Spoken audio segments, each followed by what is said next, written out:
Vahabi kəlməsi çoxalmışdır. Vahabilər belə, və yaxud da vahabistlər belə.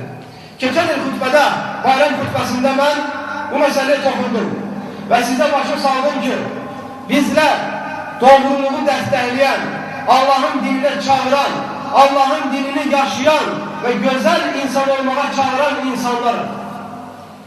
Bu məsciddən kimsə bir xəta eləsə, bir düzgün olmayan hərəkət eləsə, onun atası və anası və ailəsi qınanmalıdır, məscid deyil.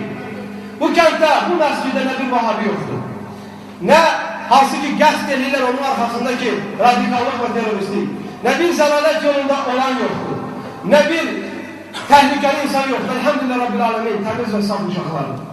Təmiz və saf uşaqlardır.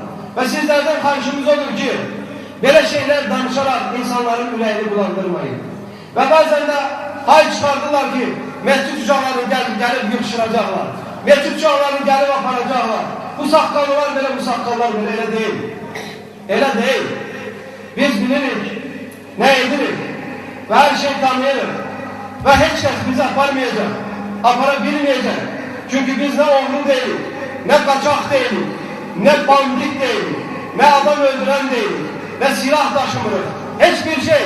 Sadece tək Allah'a ibadet etmeyi isteyen insanlarız.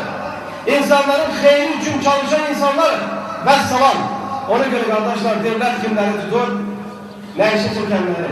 Kimleri tutur? İçki içənləri. Kimleri tutur? Fahişəni eləyənləri. Kimleri tutur? Adam öldürenleri. Silah satanları. Oğurluq edenleri.